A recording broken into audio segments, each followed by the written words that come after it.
Hello. Now, kana say ji banga jingteng le mata galmun ka zo de tai. Ipina say na ham kaza anom boy o. Hello. Ido hi ngam gal hi now. Chi lo thin ka ki gyal po now.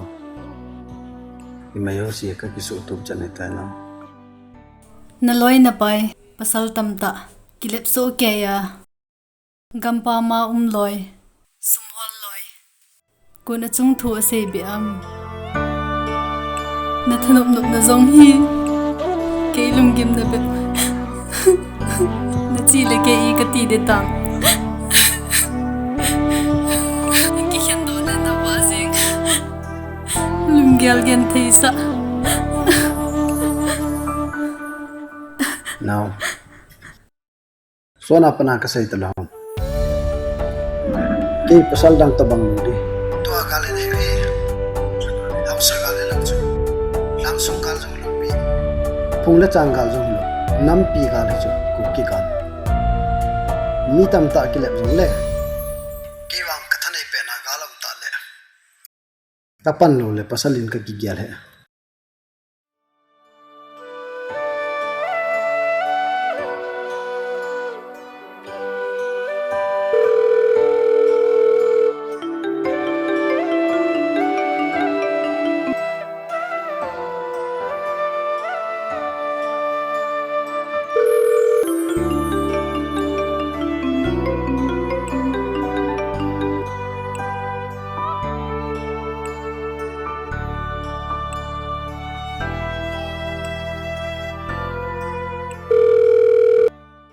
Hello. Hello.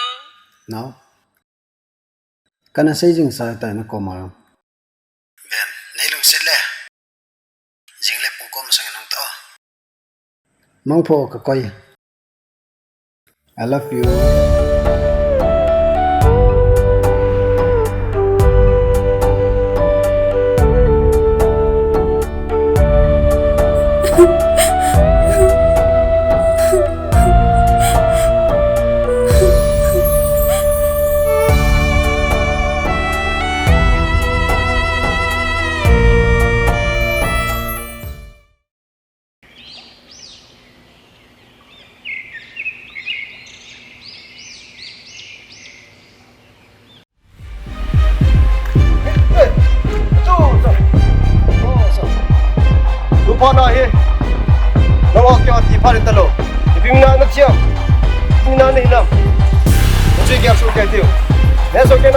Yes, sir.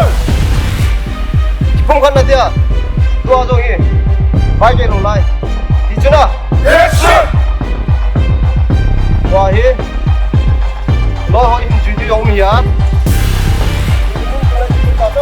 Yes, sir. Hai, sai tàu to.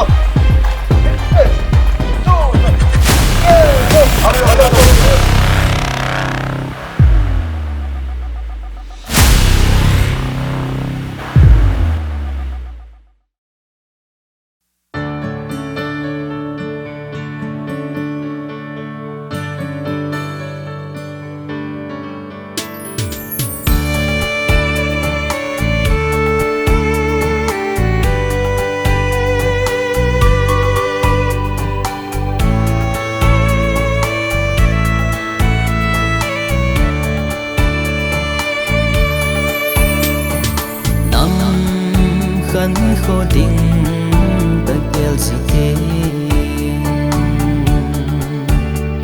vài con lâu thấy đình ta hi bồi bó ang đăng vang ana sáng hi bé nắm cao rồi đến lén khom kịp tại thế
hi